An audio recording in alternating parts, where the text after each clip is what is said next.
Welcome to the Simpler Business Podcast, where we talk about ways to do what you love and serve your people in a way that brings you income and freedom.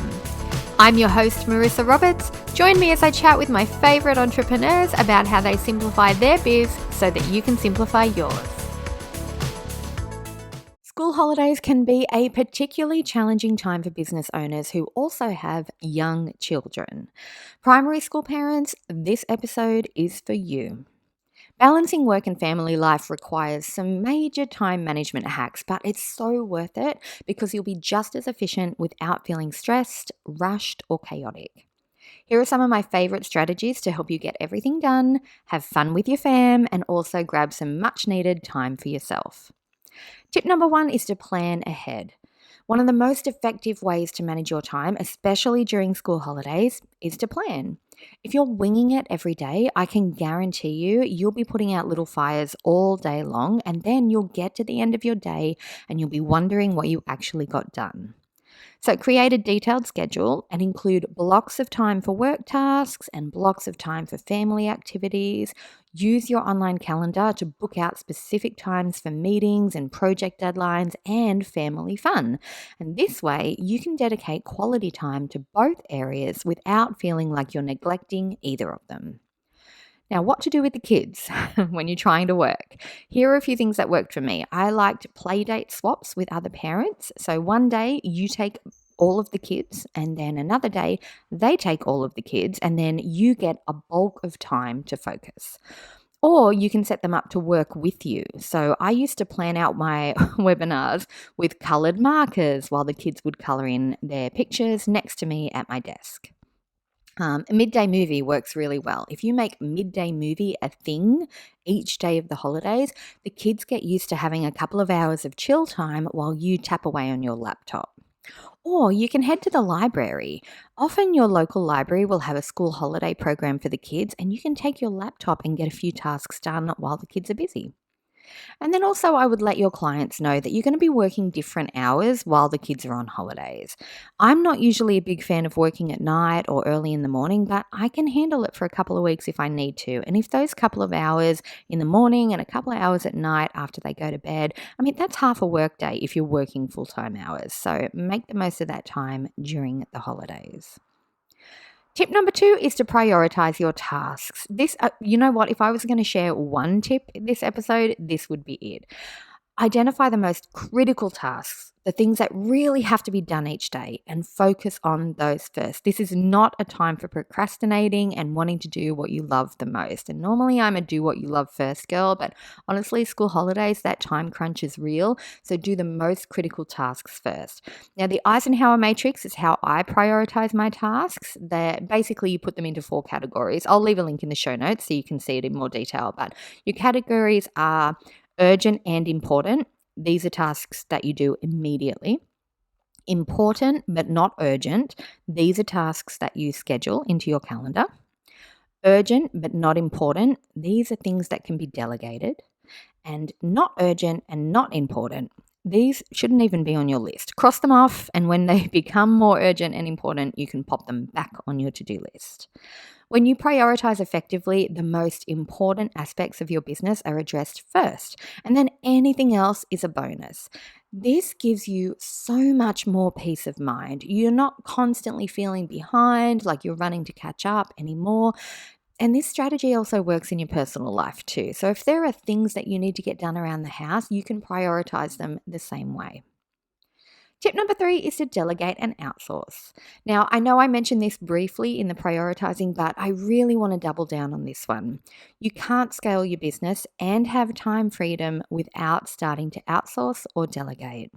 Now, I love tech and I love automations, but things like bookkeeping and client onboarding and customer service and marketing, they need a real person. And, if you keep trying to manage it all yourself, especially in the school holidays, you are heading for Burnout City. Start delegating so you can free up your time to focus on more strategic activities and spend quality time with your family. Tip number 4 is to set realistic goals. I love goal setting. I love to have a big dream goal and then I break it down. But, if I'm talking about the 2 weeks that the kids are on school holidays or the 6 weeks over the summer, my goals need to be a lot more realistic for that time frame if I'm going to stay positive in terms of mindset when running my business and actually be able to have these goals achievable. So during the school holidays, set your goals in a realistic way. Make peace with the idea that your productivity is going to be slightly reduced because of your family commitments. So adjust your expectations, lower the bar for yourself, set yourself some more achievable targets just for those weeks so that you're not feeling overwhelmed and beaten down.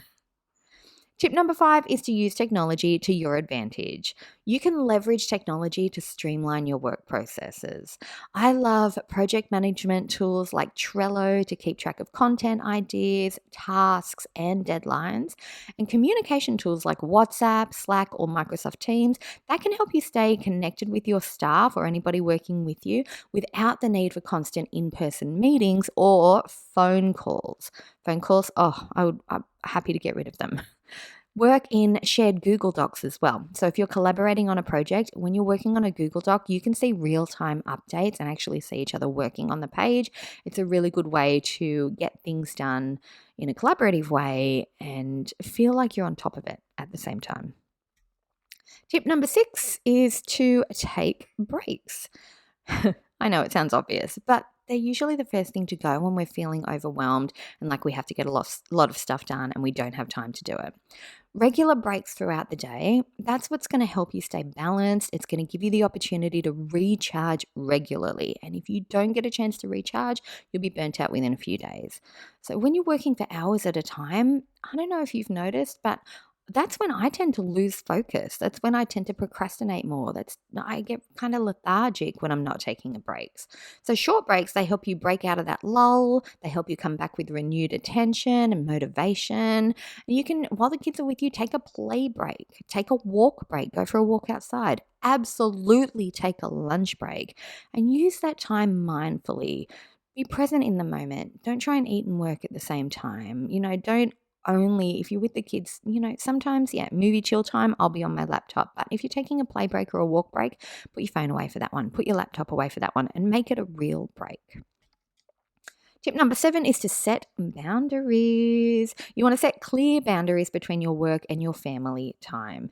Let your family know when you need to focus on work and don't be apologetic about it. Everybody has needs. Everybody has things that they need to get done, right? So let them know the times that you need to be focused on your work. And if you can, establish a dedicated workspace with a door if possible. Now, if you can't, that's okay. Do the best that you can. You might set up a little temporary workspace on your dining room table. You might use your bedroom with a laptop on the pillow. You might, take an hour out each day when your partner comes home or a couple of hours to duck down to the library and use that. Whatever your version of that works, do it. But try and do something that puts you into work mode that's recognizable by the rest of your family if you can.